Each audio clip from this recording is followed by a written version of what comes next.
what's up? Hello, my name is Emma and welcome to a new segment that I'm starting on this channel called Pocket Psychology, where you're able to learn new psychological concepts right from your pocket. I thought these videos would be a fun and relatively quick way to gain introductions to different areas of psychology, and I'm extremely excited to debut it. For the first episode, we are going to be talking about positive psychology, which is a fairly recent area of psychology that I feel a lot of people don't know about unless you are involved in the psychology field already. And I do just want to be clear that these are supposed to be quick introductory videos to these different areas of psychology. I cannot possibly touch on every different part of positive psychology in this video, but my intention is that some of you will find interest in these different videos and you may be interested in something like positive psychology and will want to go out and learn more about it yourself. Now, up until the last handful of decades, psychology has traditionally used the disease model, which means I see a problem in your brain, this one particular part of you, and we can fix that. Although the disease model has given us countless advances in the world of psychology and it really has been a useful instrument for those who work in this field,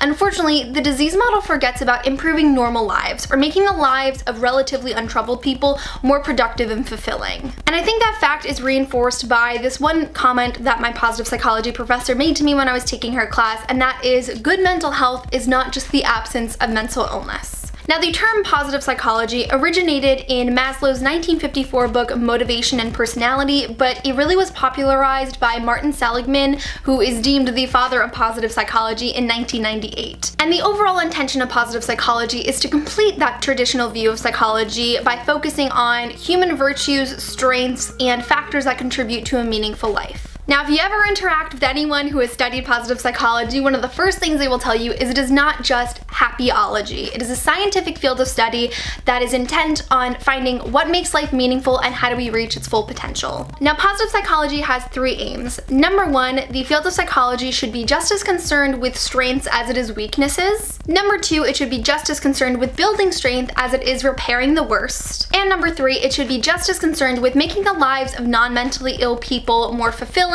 by focusing on nurturing talent, as well as it is healing psychological problems. And that's why I find positive psychology so interesting, because you could go up to virtually anyone on the street and ask them what the first thing that comes to mind is when they talk about psychology. They're going to focus in on the brain and mental illness and things like that, whereas we have this new area of positive psychology that steps away from that and wants to focus on everything else that contributes to the human experience. Now, within the realms of positive psychology, we have this concept called subjective well-being, which is what most people would consider happiness.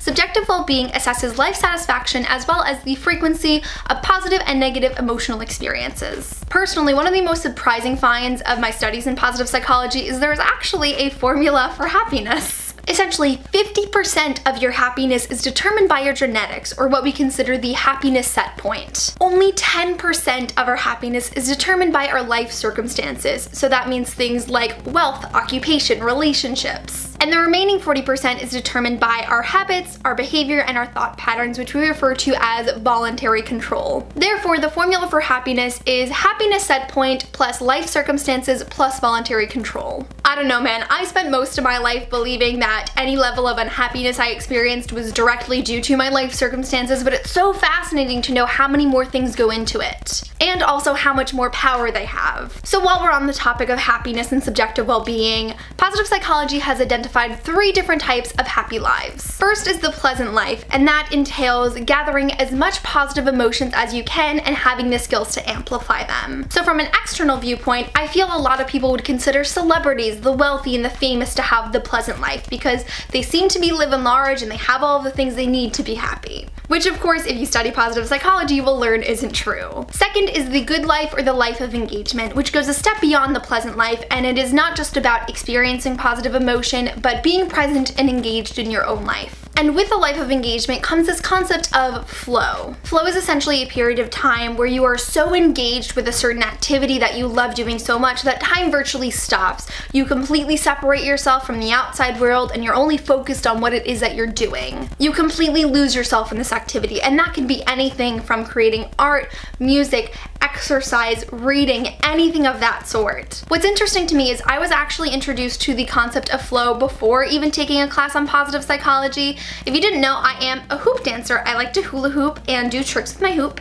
And in the hooping community, we consider ourselves to be in flow when we are just moving with our hoop, where we aren't even thinking about what trick we're gonna do next, and we're just really connected with this dumb little plastic circle, but it is the most wonderful experience.